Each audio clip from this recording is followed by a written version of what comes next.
Ito yung motor pump natin. Esperoni ang tatak. Made in Italy. Yan. Made in Italy. 1 horsepower. So ngayon, i-demo natin yung pagkakabit ng wiring nito papunta dito sa pressure switch. I-demo ko lang paano ikabit. Tingnan nyo.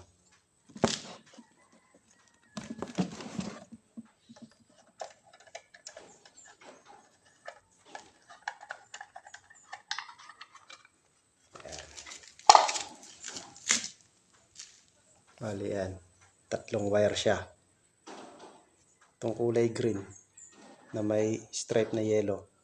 Yan yung ground. Yan ang ground natin. Tapos ito naman yung dalawang wire. So makikita nyo, apat ang pagkakabitan ng wire. Bali yung dalawa na to, yung dalawang ito, dito natin ikakabit. Dito at saka dito. Hindi siya pwede rito. Dapat isa dito sa side na to, tsaka isa sa side na to. Kunyari ito kung gusto mo. Dito ang isa, dito naman ang isa. O kaya man, dito ang isa, dito ang isa. Basta kailangan magkahiwalay. Hindi sila pwedeng magkasama sa isang side. Dapat magkahiwalay. Kasi yung matitira na dalawa, yun naman ang linya dun sa panel board. So ikabit natin. Tapos itong ground, kakabit mo dito sa dalawa. May dalawa yan. So kahit alin dyan, pwede mo ikabit. Tapos yung isa, yun ang pinaka ground, nakakonekta sa ground. Kung merong linya ng ground sa panel board mo, kukonekta mo. Ngayon kung wala naman, pwede kang magbaon na lang sa lupa ng rod. Tapos kabitan mo ng clamp, lagyan mo ng wire, saka mo i-connecta rito sa ground. Kasi importante na naka-ground para na rin sa kaligtasan ng nakatira at saka sa ikatatagal ng appliances natin, ng motor natin. Kaya kailangan importante naka-ground. So kabit na natin. So unahin natin ground. Okay lang kahit alin dyan sa dalawa.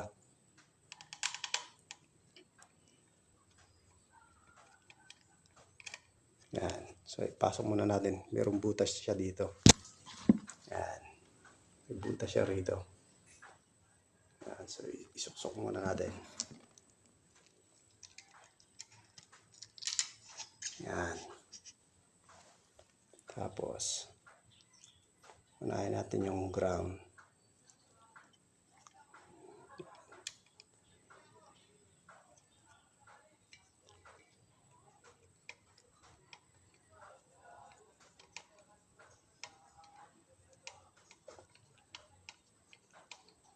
Yan. Yan. Kailangan mahigpit.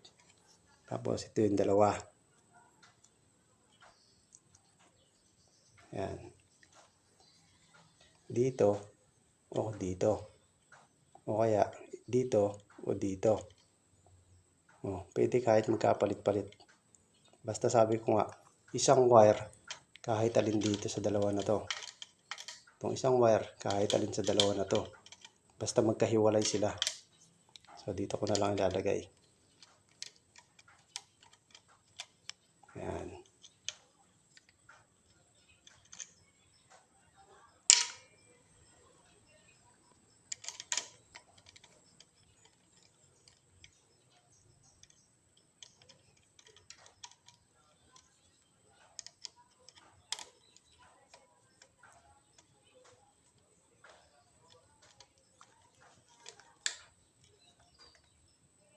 Yan.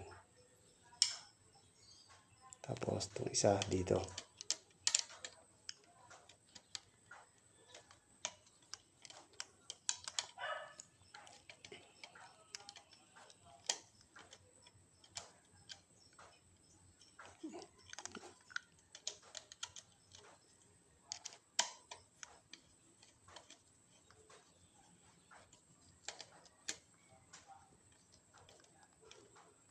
Yan. So nakakabit na. Yan. Siguraduhin nyo lang na hindi mabubunot.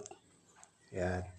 So ngayon, yung bakante na to, tsaka ito, bakante, yan naman ang wire papunta doon sa panel board natin. Tapos yung bakante rito na isa sa ground, yan naman ay kukonekta natin sa ground. So, ganun lang kadali. Pag kukonekta ng wire ng motor, papunta sa pressure switch. Tapos, ito naman yung adjust niya. Adjust. Yan, ang adjustan. Kung gusto mong taasan yung PSI, pero usually nakaset na yan sa 40. Yan. Diyan mo lang i-adjust kung sakaling gusto mo palakasan para lumakas yung pressure. Kunyari, mataas yung bahay. Mahina yung dating ng tubig, yung pressure. Mahina sa shower. Diyan mo lang i-adjust. Pero kadalasan 40 PSI, kaya na. So, nasa inyo na yun. Yan, diyan mo lang i-adjust yun. So, ganun lang kadali.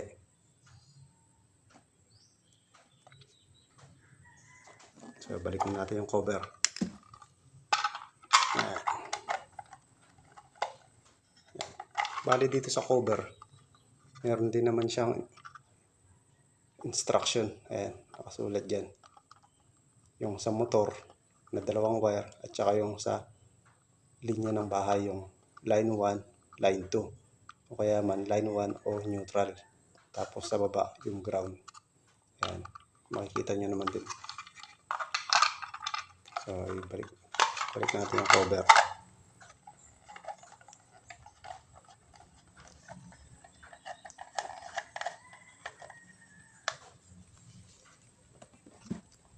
So, ayan.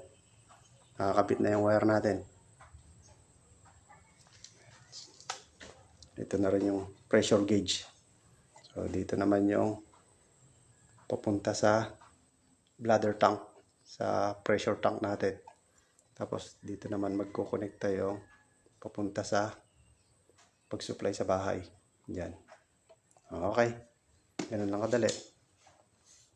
Susunod ulit.